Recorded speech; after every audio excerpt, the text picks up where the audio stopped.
What's up, people? Today, I want to have a collegiate discussion about the cognitive dissonance theory. Cognitive dissonance is something that we use in communication to describe a uncomfortable feeling, and cognitive dissonance is something that happens and that we feel when our actions, speech, or lack thereof don't measure up with our deeply held beliefs and values.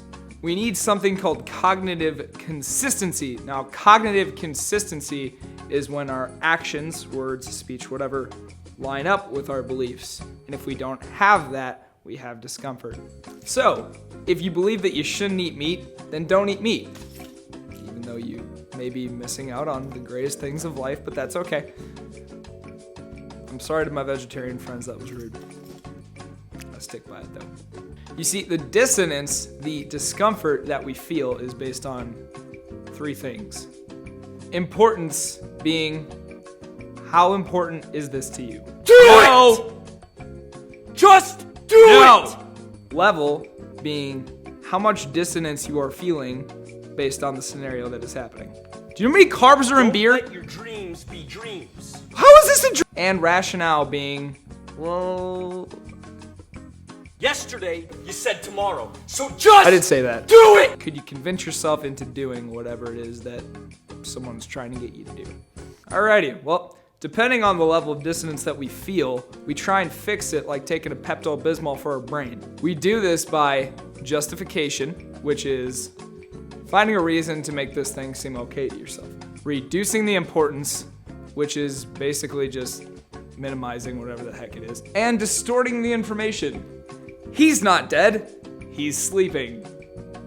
With all that said and done, there are certain ways that we also see information to make it consistent with what we want to believe to be true.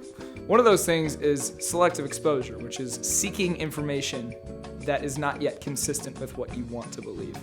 Don't look at a Rachel Ray cookbook to find out when the end of the world is going to be. That's not... Selective attention. Once you see some consistent info, you just zoom in on it, and that's what you're looking at compared to everything else that's around you. It's like that moment when you saw Sally Two Toes in the 7th grade and you were like...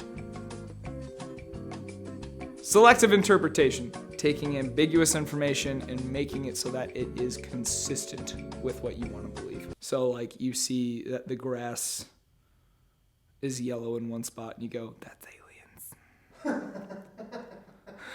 Yes, just do that.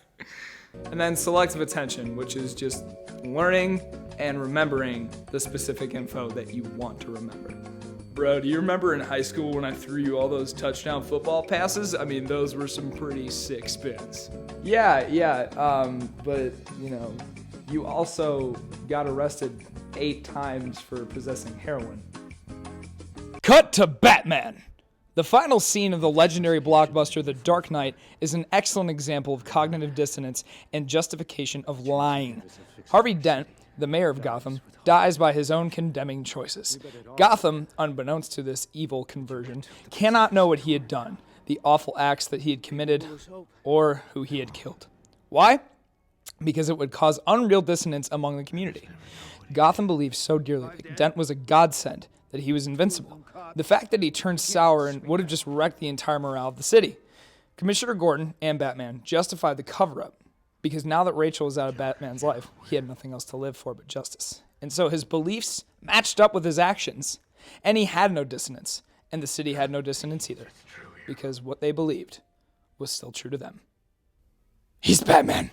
Alright, you can avoid cognitive dissonance by doing one thing and one thing only. Realize that you don't measure up to your own standard. Humans do a lot of dumb things. I've done dumb things. But realize that it's okay and forgive yourself and just move on. Unless you kill somebody, tell somebody about that. I mean, what the hell?